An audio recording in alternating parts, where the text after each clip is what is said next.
अस्सलाम वालेकुम dear students. आज हम इंशाअल्लाह ताला अज़्ज़ा वजल तीसरी जमात की किताब इस्लामियात से बाब दोम सबक ईमानियात और इबादात की बुलंदख्वानी करेंगे। सबसे पहले मैं आपको बताती चलूँ कि इससे पहले वाली वीडियो में हमने अक़ीदा तौहीद के बारे में पढ़ा और समझा था। आज हम इंशाअल्लाह ताला अज़्ज़ा वजल अक़ीदा रिसालत और अक़ीदा आखिरत की बुलंदख्वानी करेंगे।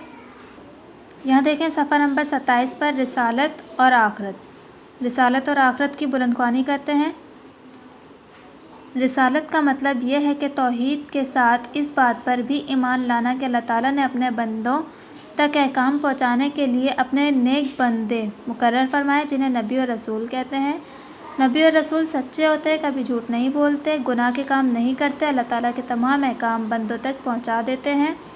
सबसे आखिर में हमारे नबी हज़रत मोहम्मद सल्लल्लाहु अलैहि वसल्लम को रसूल बनाकर भेजा गया। दुनिया में बहुत से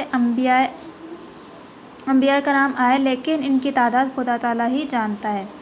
चंद मशहूर पैगंबरों के नाम ये हैं: हज़रत आदम अलैहिस्सलाम, हज़रत नूह अलैहिस्सलाम, हज़रत इब्राहीम अलैहिस्सलाम, हज़रत इस्माईल अलैहिस्सलाम, हज़रत इसहाक़ अलैहिस्सलाम, हज़रत यूसुफ़ अलैहिस्सलाम, हज़रत मूसा अलैहिस्सलाम, हज़रत दाऊद अलैहिस्सलाम, हज़रत ज़करिया अलैहिस्सलाम, हज़रत याहया अलैहिस्सलाम, हज़रत ईसा अलैहिस्सलाम। इनके अलावा कुरान मजीद में दूसरे अम्बिया और रसूलों के नाम भी आए हैं। सबसे आखिर में हमारे प्यारे रसूल ख़ातमुन नबीन हज़रत मोहम्मद सल्लल्लाहु अलैहि वसल्लम को रसूल बनाकर भेजा गया।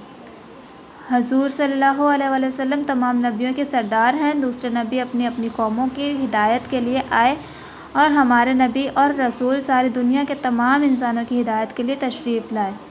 अब चूँकि आप सल्लल्लाहु अलैहि वसल्लम के बाद इंसानियत की हिदायत का और उनको अल्लाह की तरफ बुलाने का काम आप सल्लल्लाहु अलैहि वसल्लम की उम्मत को करना है, इसलिए अब कोई नबी नहीं आएगा।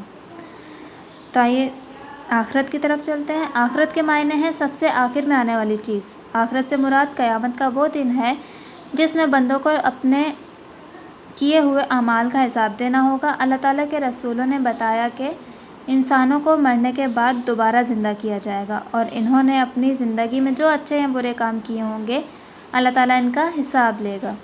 फिर जिन लोगों ने अच्छे काम किए होंगे वो जन्नत के बागों में रहेंगे, वहाँ जो भी चीज़ मांगेंगे फ़ौरन मिल जाएगी। जिन लोगों ने बुरे काम किए होंगे इनको दोज़ख की आग में डाल दिया जाएगा। इसलिए हमें बुरे कामों से बचना चाहिए और अच्छे काम करने चाहिए। इस तरह हम जन्नत में जाएंगे और वहाँ हमें बहुत सारी नेमतें मिलेंगी।